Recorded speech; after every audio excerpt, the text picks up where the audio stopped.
D-Square here with another Uncanny X-Men comic review. This time it's Uncanny X-Men number 21, We Have Always Been, Part 5. This is the second to last issue of this whole entire series before things get shaken up for the House of X, Powers of 10, reboot, or whatever that's going to be. This is an awesome issue, doing a great lead up into the final issue of this whole entire series. We get some great action, some great artwork as always. We see some pretty crazy events, things I certainly didn't expect. We get some answers, sort of, and just an overall great lead in to the final issue of this Uncanny X-Men series. So go ahead and sit back and relax, and please enjoy as I go through Uncanny X-Men number 21, We Have Always Been, Part 5. Enjoy. After a cataclysmic battle in which most of the X-Men were wiped off the face of the earth, Cyclops assembled a ragtag group of mutants as the last X-Men.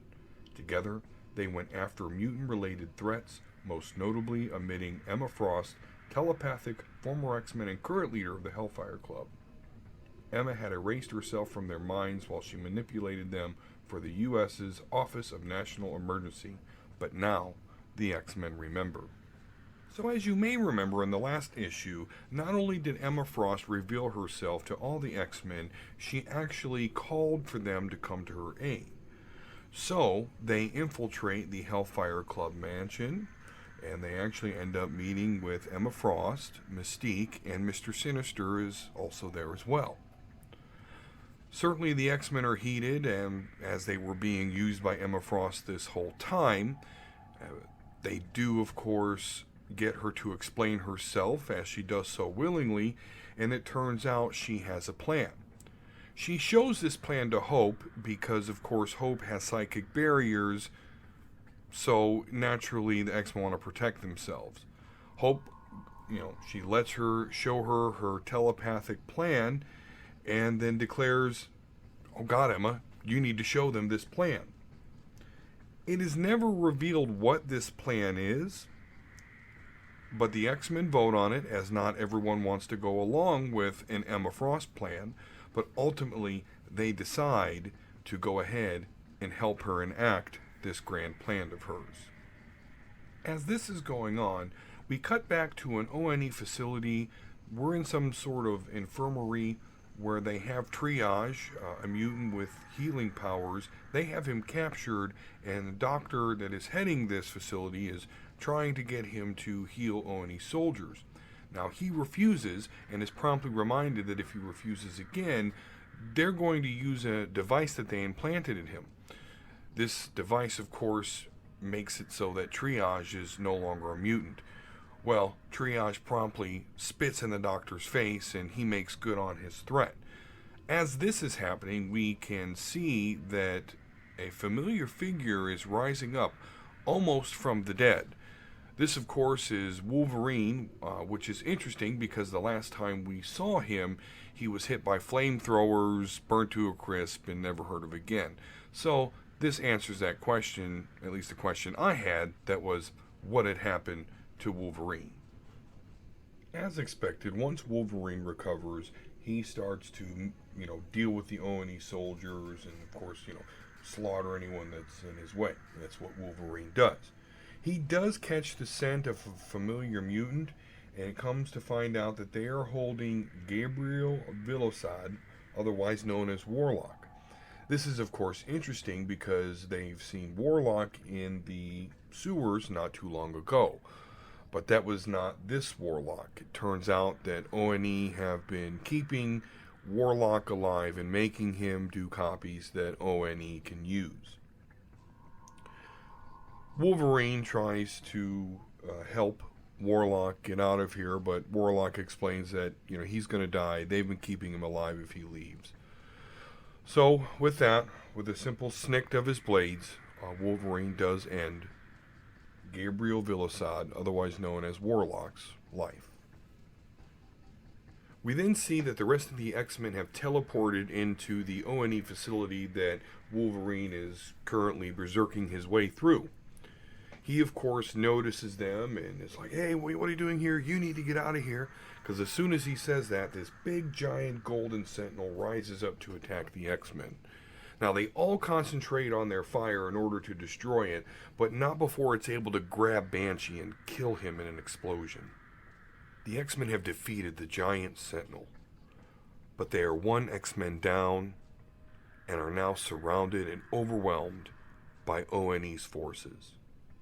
It is at this time that General Callahan comes across a large screen that is by the X-Men, and he taunts Liliana, telling her that you have been here before, and when you were, we implanted a device in you. And now that you're back in range, we can use this device to take away your mutant powers. Liliana scoffs at this and states, taking my mutant powers away isn't going to make me less dangerous. Callahan makes good on his threat and uses the device to take away Magic's mutant powers. This is, of course, a very bad mistake, because without Liliana's mutant powers, she cannot keep herself from turning into her demon form. Once her demon form is fully realized, although all the ONE soldiers are now firing at her, it does no good, and she starts to all teleport them away into what I can only imagine is the fiery dimension of Limbo. The X-Men are understandably freaked out right now. They have no clue how much of Magic is still in there or what her intentions are. Unfortunately, Kane Marco, otherwise known as the Juggernaut, has decided that he isn't going to wait, and he is going to charge in before this thing decides to kill them. Well, this turns out to be a very bad move, as the demon is able to incapacitate the Juggernaut and then reach into his chest and grab the crystal of Cyttorak. The demon crushes the gem in her hands, which technically makes Juggernaut not the Juggernaut anymore. And we also see that she's teleported him to what I can only assume is Limbo as well. The X-Men, with this display of power in front of them, quickly surmise that they need to get out of there. But what are they going to do? Their only teleporter is now a demon.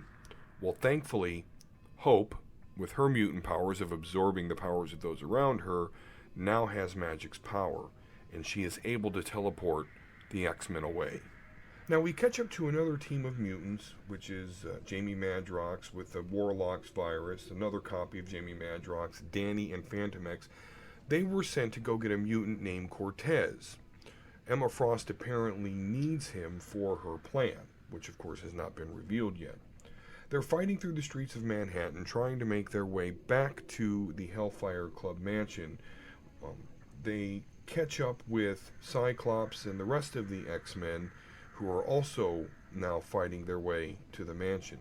They make it to the mansion and deliver Cortex, but the ONE soldiers en masse are still converging on their position, so the X-Men have no choice but to hold the line while they bide their time for Emma Frost's plan. The battle between the X-Men and the ONE forces rages on. The X-Men are being overwhelmed. Suddenly, the ONE soldiers freeze and actually start to try and help the X-Men. No one knows what's going on until they turn around and they see Emma Frost, Phantom X, Sinister, and Cortez.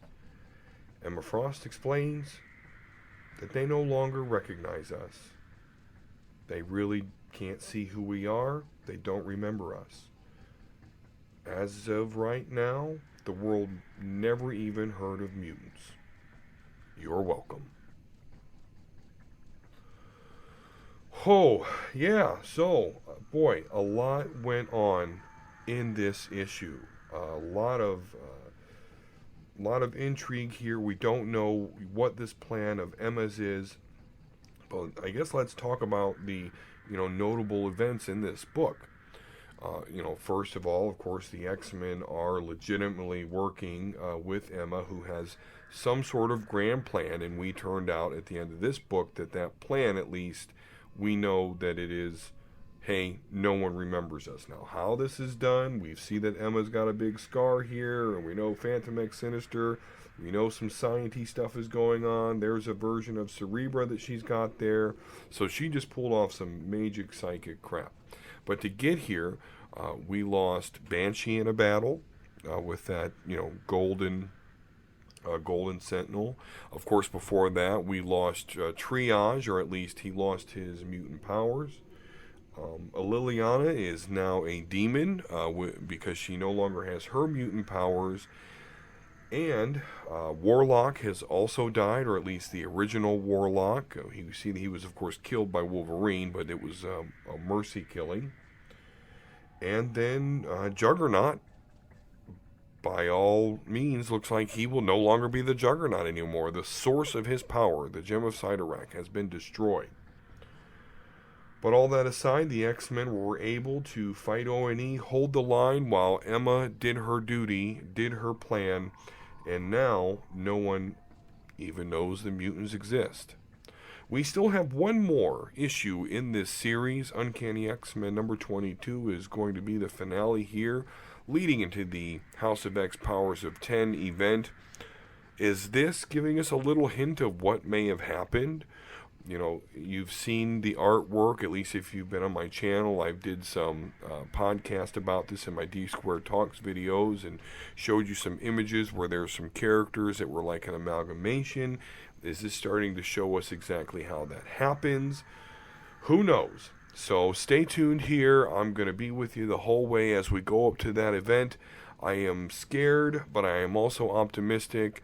I am interested to see what Hickman does, but we're not done with this series yet, so make sure you come back here for my review and story breakdown, and probably some opinions, of Uncanny X-Men number 22. I will see you then. Have a great day.